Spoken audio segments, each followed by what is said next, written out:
Hello everyone, आप देख रहे हो ऑल स्टडी इजली चैनल। आज हम पढ़ेंगे मोस्ट इम्पॉर्टेंट क्वेश्चन। तो देखिए, ये 10th और 12th की हिंदी के लिए है। ये क्वेश्चन बहुत ज़्यादा इम्पॉर्टेंट है। सभी लोगों ने सुना होगा महादेवी वर्मा का नाम। तो देखिए, महादेवी वर्मा जी का जीवन परिचय आज हम पढ़ेंगे, जो हमेशा ही पेपर में आपके आता है बोर्ड एग्ज़ाम में। तो देखिए, सबसे पहले है महादेवी वर्मा का जीवन परिचय। तो हम जीवन परिचय के बारे में पढ़ेंगे। महादेवी वर्मा का जन्म 1907 में उत्तर प्रदेश के फर्रुखाबाद जिले में हुआ था। क्या है? महादेवी वर्मा का जन्म कब हुआ था? आपको जन्म याद करना है। 1907 में हुआ था। कहाँ पर? उत्तर प्रदेश यानी कि यूपी में। कहाँ है? जगह का नाम है फर्रुखाबाद जिले। ठीक है, फर्रुखाबाद जिले में हुआ था। सिंपल सा है, 1907 में हुआ था। उत्तर प्रदेश के फर्रुखाबाद जिले में हुआ था।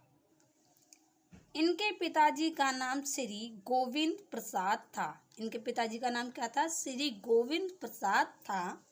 इनकी माताजी का नाम हेम रानी था।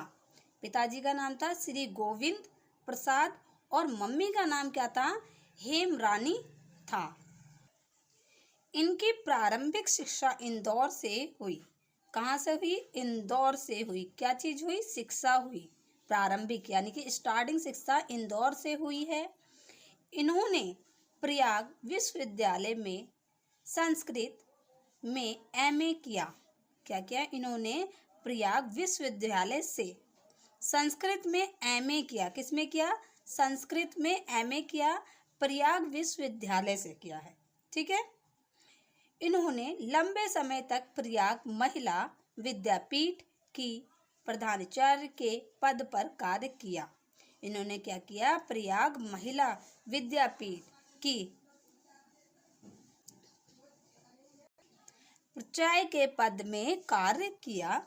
11 सितंबर 1987 को इनका निधन हो गया। कब हुआ? इनका निधन हुआ है 11 सितंबर 1987 को निधन हो गया, यानी कि इनकी डेथ हो गई। ठीक है, ये तो इनका था जीवन परिचय। समझ में आया इतना? देखिए, सिंपल सा है। महादेवी वर्मा जी का जन्म हुआ है 1907 में और ये कहाँ की थी? उत्तर प्रदेश के फर्रुखाबाद जिले से थी। उनका जन्म फर्रुखाबाद जिले में हुआ था, उत्तर प्रदेश के। ठीक है। इनके पिताजी का नाम था श्री गोविंद प्रसाद और इनकी मम्मी का नाम था हेम रानी। इनकी जो प्रारंभिक शिक्षा थी वो इंदौर से शुरू हुई थी। इन्होंने प्रयाग विश्वविद्यालय से संस्कृत में एमए किया था और काफ़ी लंबे समय तक विद्यापीठ के प्राचार्य के पद में कार्य किया था इन्होंने। और 11 सितंबर 1987 को इनका निधन हो गया था। सिंपल सा था ये जीवन परिचय। अब देखिए, इसमें आपका पूछता है क्लास 12th के लिए, ये इम्पोर्टेंट है। 10th में तो जीवन परिचय पूछता है और भले जीवन परिचय ना पूछे तो 12th में रचनाएं जरूर पूछता है। तो रचनाएं आप याद रखिएगा। ठीक है। रचनाएं देखिए, श्रृंखला। ठीक है, ये इनकी रचनाएं हैं। एक एक करके मैं आपको नाम बताऊंगी। क्षणदा, दीप शिखा, निहार, रश्मि, निर्जा, यामा, श्रृंखला की कड़ियाँ। ये यहाँ श्रृंखला की कड़ियाँ हैं। सॉरी, मैंने यहाँ पे संध्या गीत बीच में लिख दिया है। ठीक है। तो बच्चों, संध्या गीत अलग है और श्रृंखला की कड़ियाँ एक ही है। इनकी रचनाएं आप इनको जरूर याद कर लीजिएगा। देखिए, 2 या 3 रचनाएं पूछेगा तो आप सिंपल याद कर लीजिएगा। एक तो दीप शिखा याद कर लीजिएगा, निर्जा याद कर लीजिएगा, रश्मि हो गई, यामा हो गई। और ये थोड़े अजीब वर्ड है, शायद आपको ना याद हो, तो नॉर्मली आप ये सारे याद कर लेंगे। तो जैसे 3 पूछे, 4 पूछे तो आप लिख सकते हो। अब आगे देखिए, भाषा शैली। ये भी बहुत ज़्यादा इम्पोर्टेंट है, भाषा शैली। महादेवी वर्मा जी की भाषा सशक्त और समर्थ है। क्या है महादेवी वर्मा की भाषा? सशक्त और समर्थ है।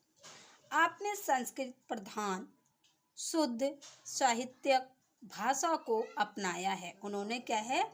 संस्कृत प्रधान शुद्ध साहित्यिक भाषा को अपनाया है उन्होंने।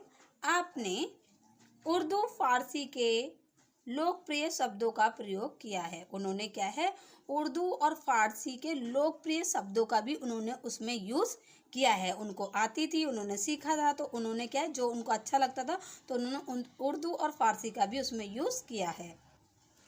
आपकी रचनाओं में मुहावरों का प्रयोग भी मिलता है।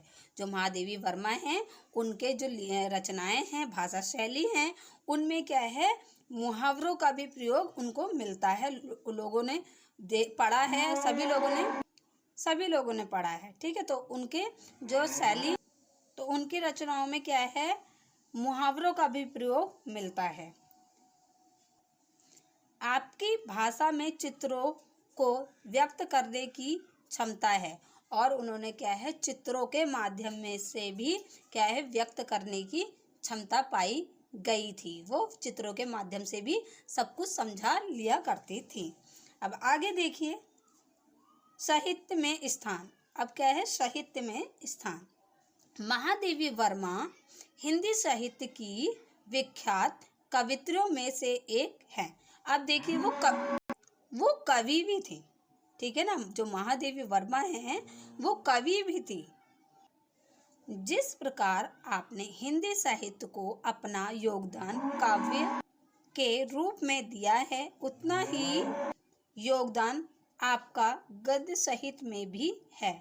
जितना उन्होंने साहित्य में दिया है, हिंदी साहित्य में योगदान दिया है, उतना ही उन्होंने गद्य साहित्य में भी योगदान किया है।